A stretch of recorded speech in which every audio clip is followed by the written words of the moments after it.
Namaste and welcome to Bots by PI, a policy discussion series brought to you by Policy Entrepreneurs Inc. My name is Saurabh Lama. In today's episode, we have PI colleague Shreeya Rana's conversation with Suman Basnet on supporting Nepal's transition to clean cooking.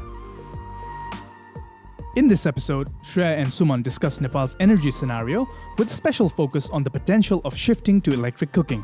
The two discuss the opportunities and challenges in transitioning to clean cooking practices and its positive social, economic, and environmental impacts, especially in mitigating climate change vulnerabilities. Suman is the team leader at the Nepal Renewable Energy Program, a Government of Nepal program supported by the British Embassy in Kathmandu. He is a renewable energy and management professional with over 35 years of experience in the developmental and the private sectors. He holds an MBA in Technological Entrepreneurship from the Rensselaer Polytechnic Institute and an MSc degree in Energy Policy from the University of Sussex. We hope you enjoy the conversation.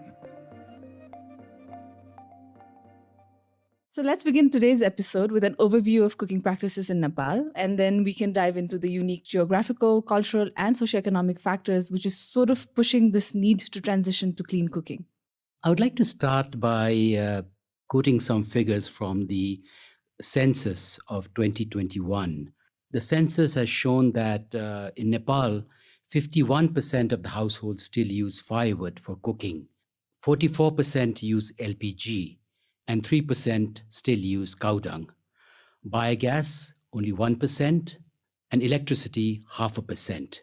Now, if you look at Sudur Paschim, there 70% of the households use firewood.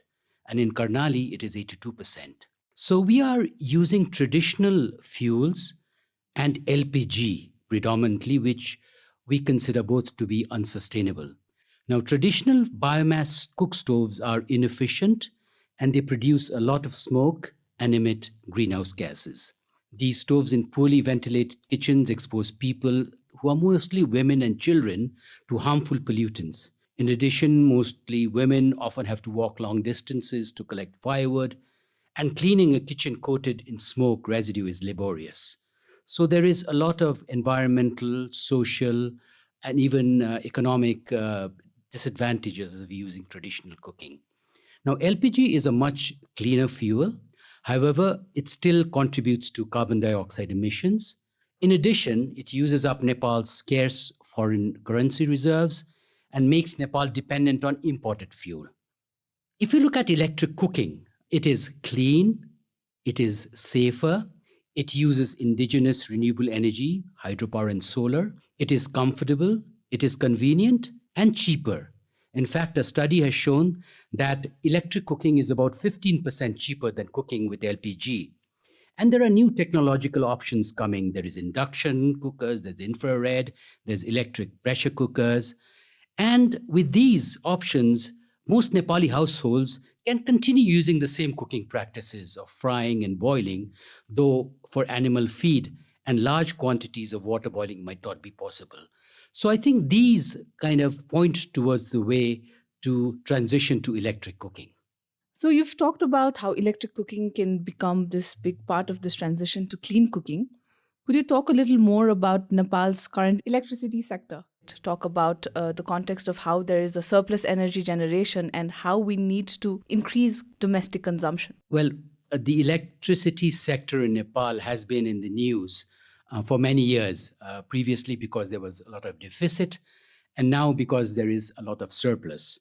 So if we look at our hydropower production in Nepal, which is predominantly dependent on run-of-the-river hydropower projects, there is a flood-famine situation in the supply. So when there is rain in the monsoon, there is a lot of supply of electricity, and during the dry season, that comes down to almost a third. So we have this flood and famine situation in the supply. On the other hand, in the demand, we have this peak and valley situation where, especially in the evenings and in the mornings, because most of the electricity is used domestically, there is a peak in the evenings and mornings, and there is not much usage during the day and at night. So this brings a situation when certain times of the day and year, there is a deficit of electricity. Now, when there is a deficit, we've experienced load shedding, so we know what implications that have on standard of living, but more importantly, on economic growth. And then there is surplus at times where we are spilling water and actually wasting our precious resources. So I think the effort in Nepal has to be to look at more energy efficiency when there is deficit, or looking at other renewables that can complement hydro, or even hydro storage. And I guess the last option is to import electricity. And when there is surplus, we have to look at possibly export of electricity, but also how we can increase its use domestically. And with using electricity domestically, we can actually replace imports, both of electricity, but also if we can transition use of petroleum or LPG to electricity, other imports that we have. And it reduces traditional fuel use, and it can stimulate economic growth. This, in fact, sounds like a demanding task, especially since it requires multiple factors to work together.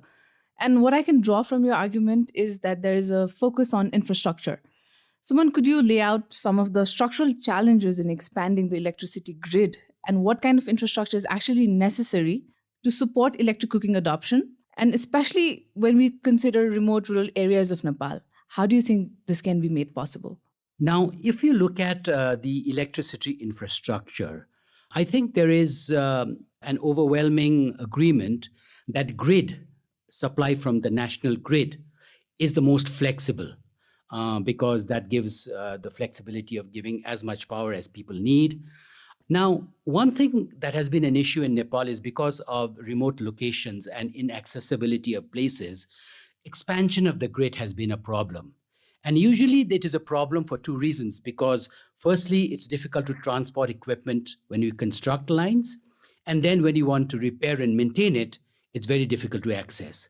Fortunately, in Nepal, the road access is getting wider and wider, and more roads are opening. So that opens up the possibilities for more cost-effective grid expansion.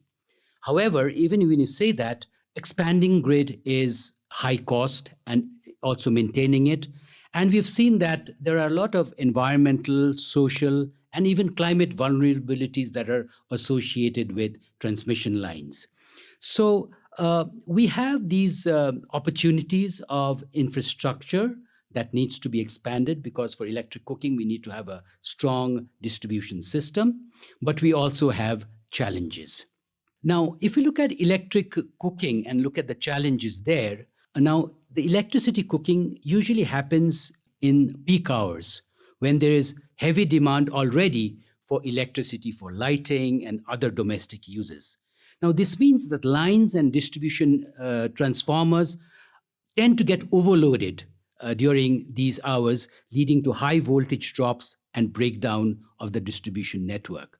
So having sufficient distribution line and transformer capacity, and cumulative having adequate substation capacity and adequate transmission capacity will be crucial when we talk about infrastructure. Now, if you look at bringing electric cooking solutions to off-grid systems, now this is still work in progress. I don't think we have really been able to do too much of electric cooking in off-grid areas. And so there is more need for research and development there to address the techno-economic and financing challenges.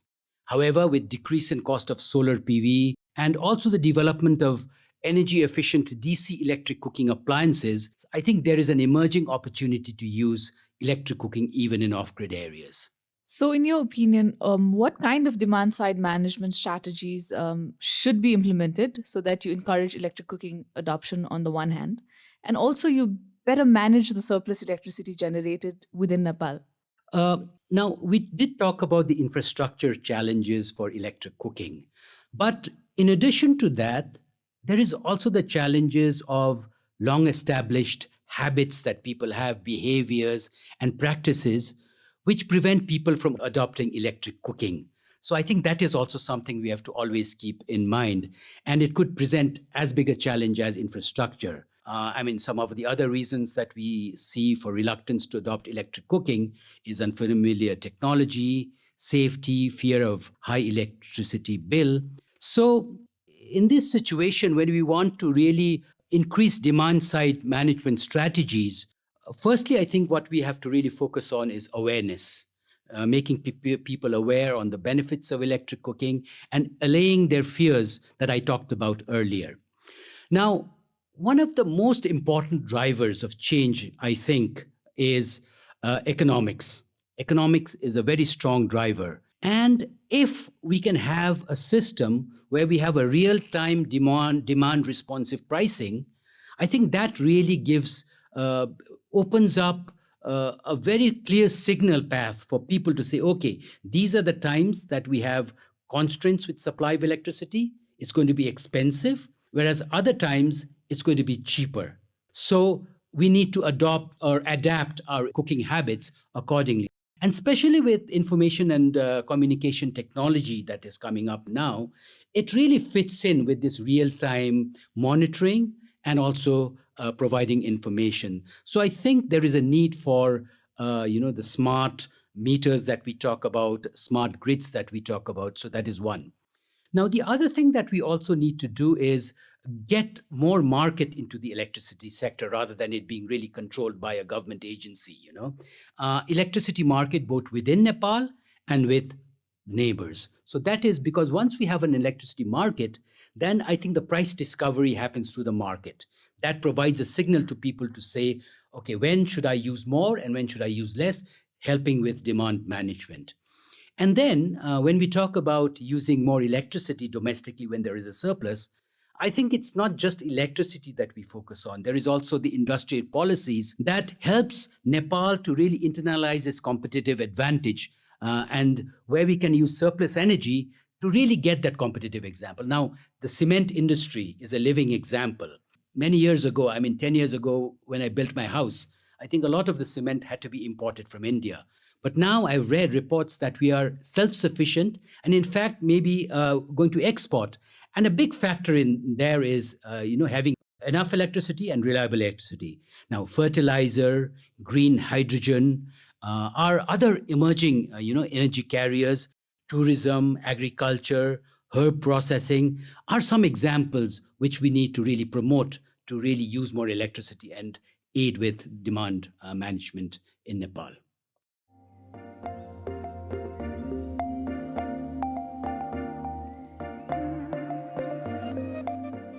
You are listening to Pods by PEI. We just wanted to take a brief moment here to thank you, our listeners, for your amazing support.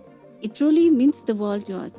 Since you have been listening to us for so long, now we want to hear from you. Send us questions that you have had on your mind and topics you want to see us cover in the future. You can reach out to us on our email at info@pei.center or any of our social media. So, thank you again for your support and for listening to Pods by PEI. We are looking forward to hearing from you. Now, let's get back to the episode. Now, considering the elements of climate and environment, Nepal's traditional cooking practices certainly contributes to indoor air pollution, greenhouse gas emissions, deforestation, and even climate change. What impact can electric cooking have on mitigating these issues? As I've mentioned before, I think it's quite clear that traditional fuels, they emit greenhouse gases. In fact, they even contribute to deforestation because forests are actually it sequesters carbon dioxide. So deforestation has sort of a double negative impact. However, unlike what people popularly think, I don't think traditional fuels for cooking is a very big contributor of deforestation. I think timber is. But anyway, it does have its contributions. Now, drudgery for especially women who are mostly involved in cooking and collecting fuels. And using traditional fuel also competes with other uses of these traditional resources. For example, animal dung can be used as fertilizer. So I think there is this impact on both the environment and also the climate change from traditional fuels. Now, LPG emits greenhouse gases, though less than traditional fuels, but it still has a big carbon footprint because emissions are related not only to its use, but also its extraction, refining, and transport to Nepal. Now, electricity, fortunately for us in Nepal, it's totally hydropower or mostly hydropower, which is zero emission. And it does not have it has much smaller carbon footprint over its lifetime. So when we can use electricity, for example, for cooking, which actually there is a use of LPG and traditional fuels, I think we are really contributing to both environmental upgradation, but also mitigating the impacts of climate, and also adapting to the vulnerabilities of climate. Those are some very convincing points for transitioning to clean cooking. But also considering Nepal's commitment to meeting its nationally determined contributions under the Paris Agreement, how does the adoption of electric cooking fit in with the country's climate change mitigation efforts? Well, as you mentioned, the nationally determined contributions, Nepal's NDC under the Paris Agreement, if you look at that document, it acknowledges that our current cooking practices contributes to Nepal's greenhouse gas emissions. And the government has identified electric cooking, improved cook stoves, and biogas as a means to address this. In fact, the government estimates that the use or the replace or conversion to these cooking solutions can reduce emissions by almost a quarter by 2030. However, given the difficulties of promoting improved cook stoves and domestic biogas, more aggressive promotion of electric cooking will be the best way to go, for reasons that I've also mentioned before. However, one thing that we have to always acknowledge when we talk about cooking is I don't think there's going to be sort of a universal complete switch from LPG to electric cooking or traditional to LPG. There's going to be what we call fuel stacking.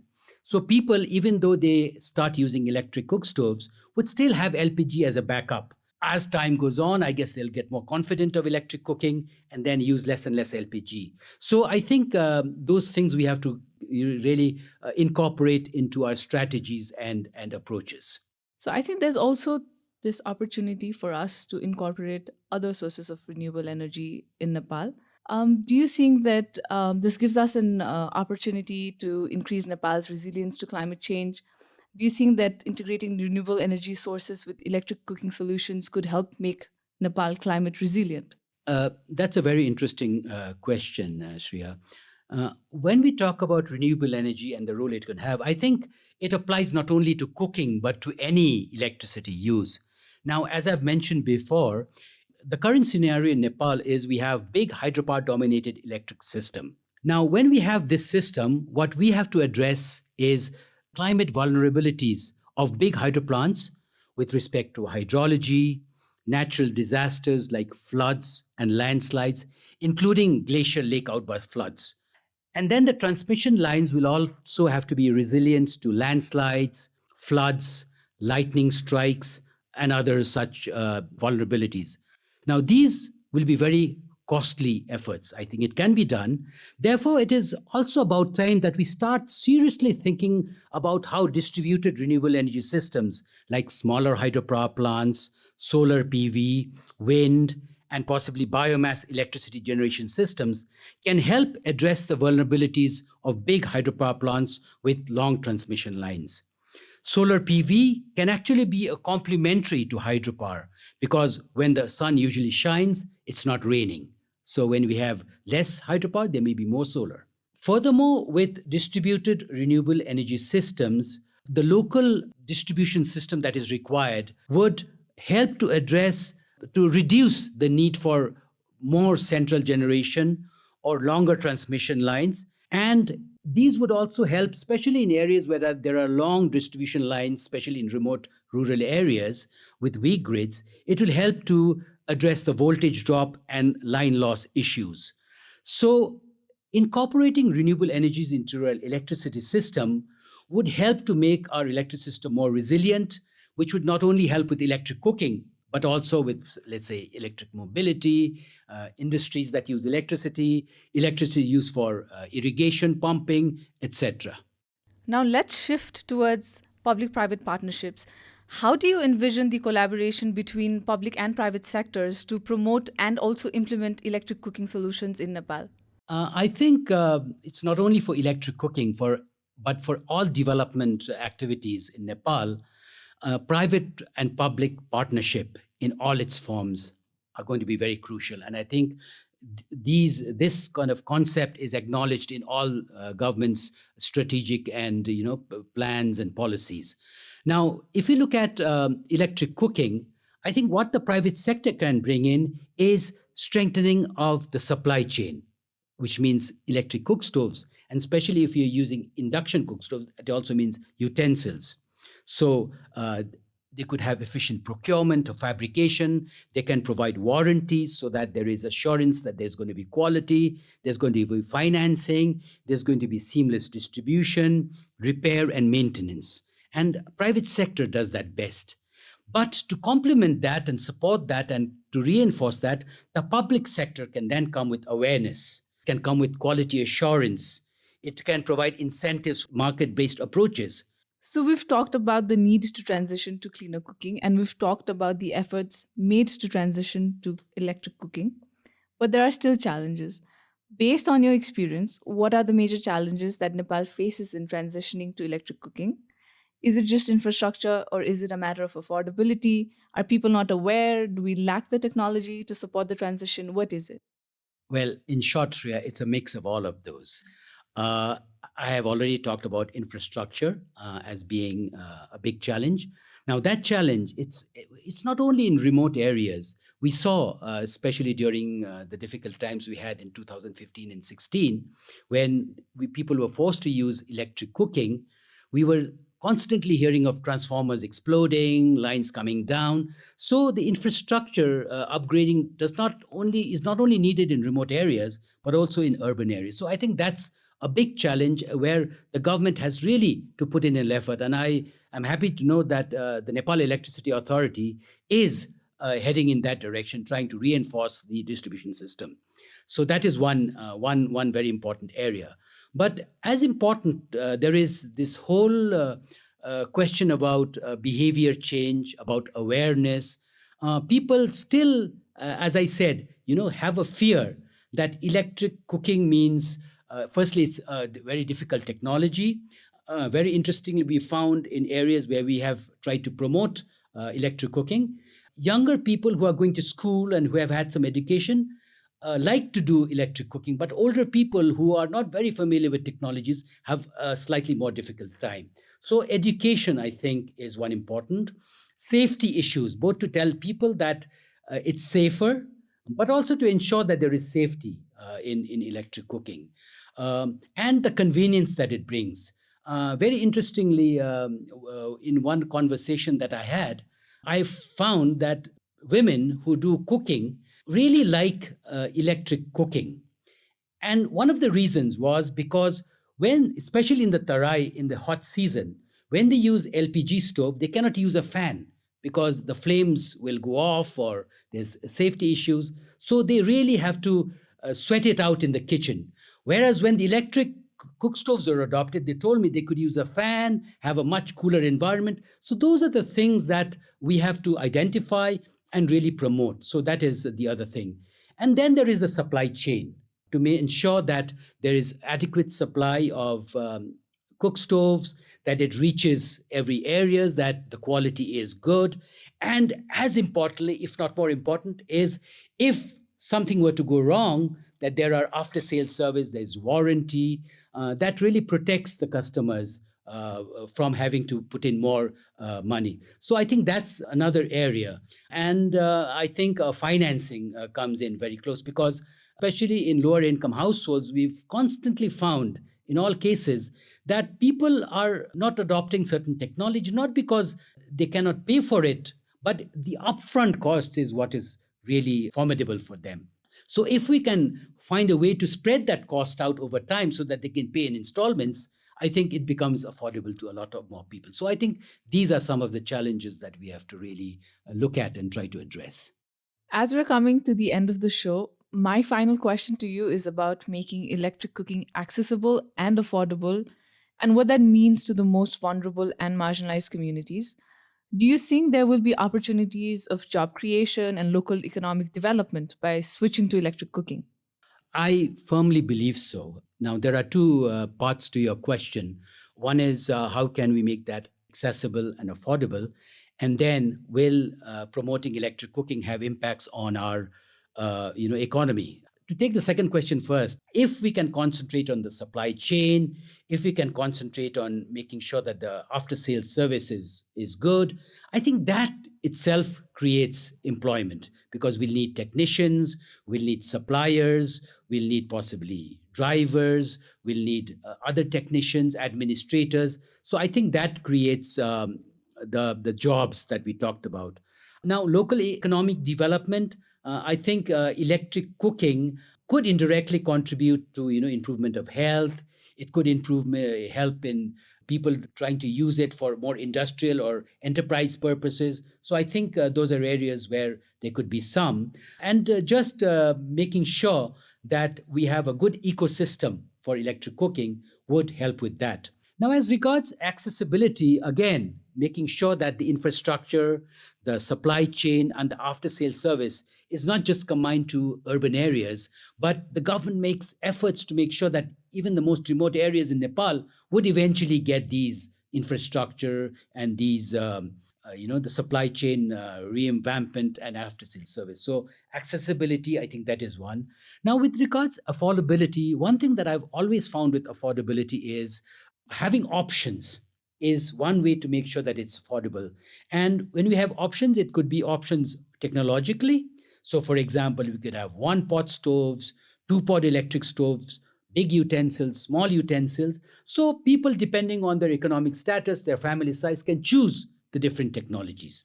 Now, just through the technological options, maybe it will not still reach to everybody. And then we need the financing options.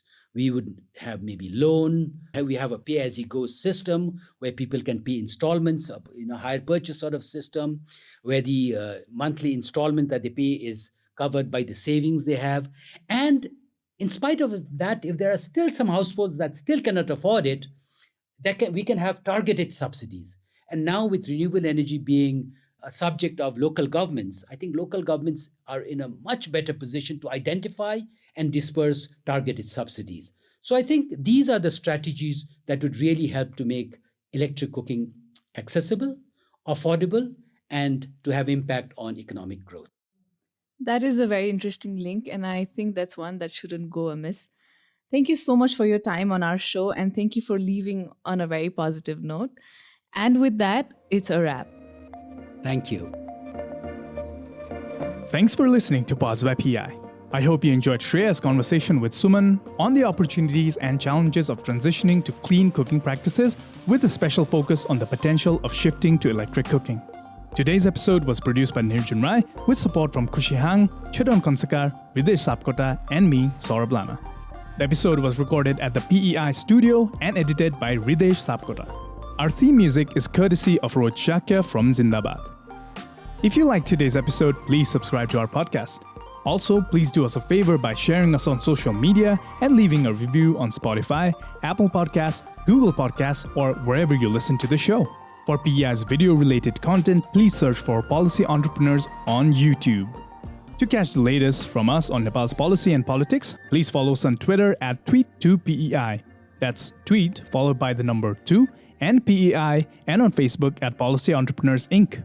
You can also visit pei.center to learn more about us. Thanks once again from me, Saurabh. We'll see you soon in our next episode.